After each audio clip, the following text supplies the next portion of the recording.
Assalamualaikum warahmatullahi wabarakatuh. Sahabat Pramtus, alhamdulillah ketemu lagi dengan saya Hanafi di pemilik channel Pramtus.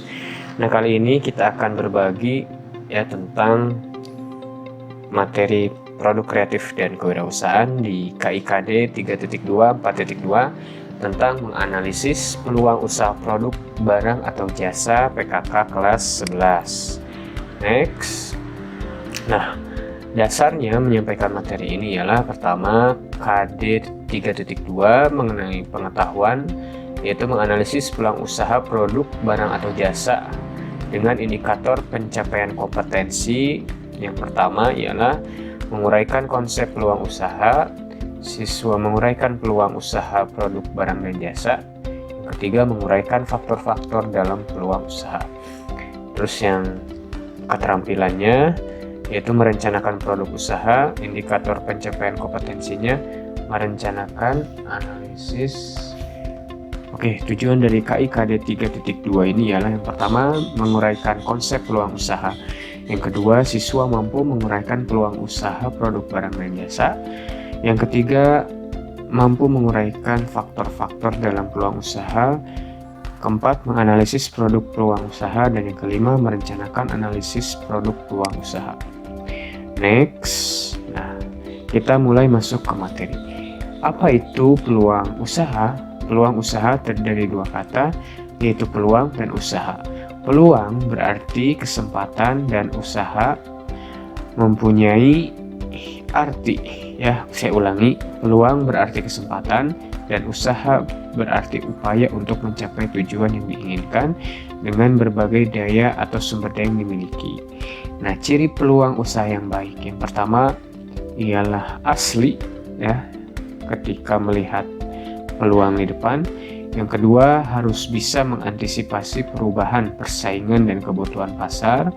Contohnya saja ketika handphone itu dulu sebelum ada Android, BlackBerry, keyboardnya QWERTY. Nah, sekarang mengantisipasi peluang usaha tersebut, maka BlackBerry harus bisa mengubah strategi pemasaran dengan memasukkan sistem Android atau layar sentuh. Akan tetapi BlackBerry nampaknya belum mengambil langkah itu dan akhirnya tertinggal dengan Android. Yang ketiga, sesuai minat.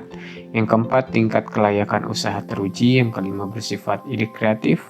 Yang keenam, ada keyakinan untuk mewujudkan. Yang tujuh, ada rasa senang saat menjalankan. Oke. Next.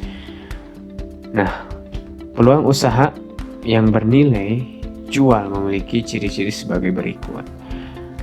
Pertama, mampu memenuhi kebutuhan konsumen. Yang kedua, memiliki keunggulan bersaing. Yang ketiga, tidak bersifat sementara, artinya berkelanjutan.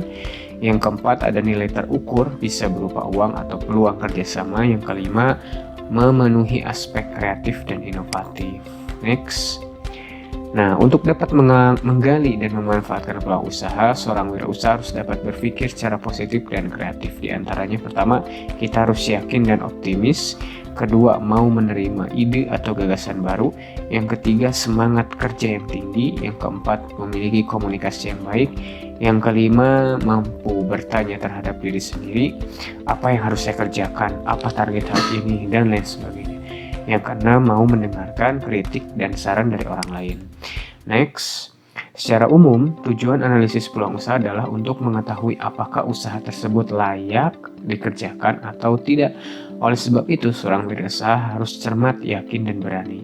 Adapun tujuan dari analisis peluang usaha yaitu untuk menemukan peluang usaha, potensi usaha pun juga mengetahui besar potensi usaha yang tersedia. Yang keempat, untuk mengetahui berapa lama usaha bertahan. Next. Nah, ini. Selanjutnya, kita mulai menganalisis produk barang.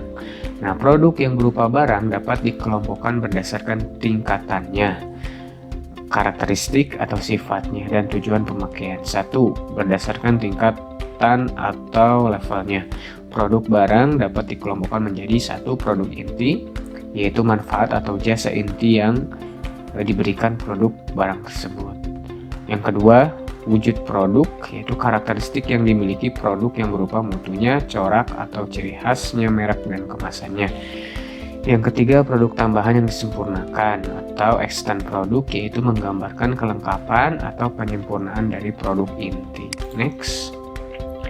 Nah, berdasarkan karakternya, produk barang dapat dikelompokkan menjadi satu, barang tahan lama, biasanya berkali-kali pakai. Contohnya apa? Ember, gayung, dan sebagainya.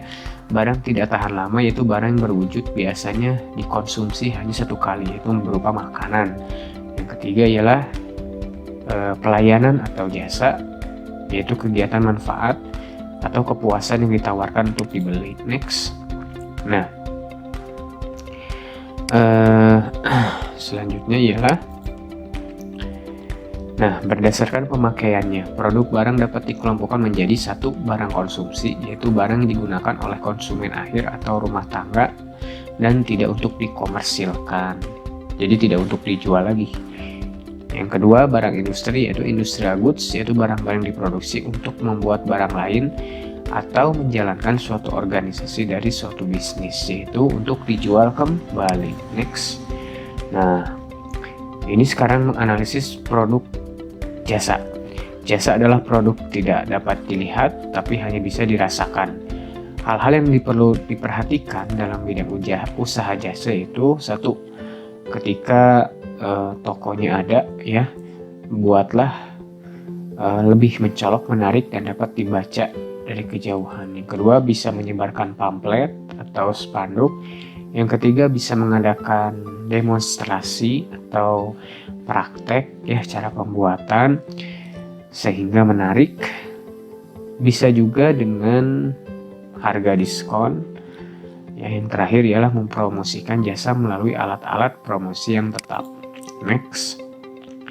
Nah, ini faktor-faktor penyebab keberhasilan wirausaha. Yang pertama, kita harus yakin bahwa usaha kita dapat terlaksana. Yang kedua, menerima gagasan baru di dalam dunia usaha. Yang ketiga, senantiasa mengevaluasi diri. Yang keempat, mendengarkan saran-saran dari orang lain.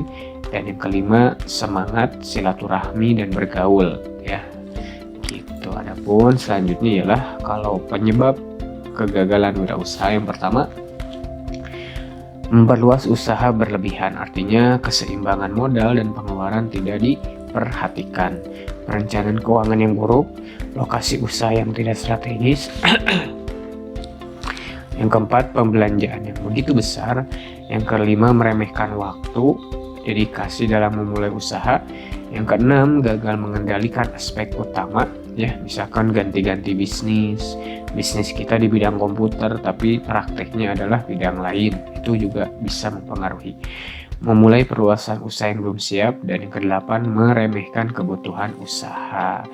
Nah, itu saja mungkin teman-teman sahabat Pramtus, mudah-mudahan bermanfaat. Jangan lupa di like, share, and subscribe. Yang mau PowerPoint ini boleh silahkan tinggalkan alamat emailnya di kolom komentar, ya.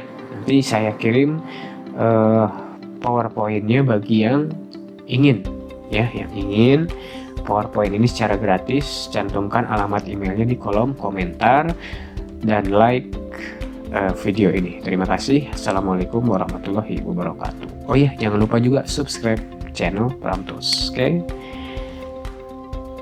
Terima kasih.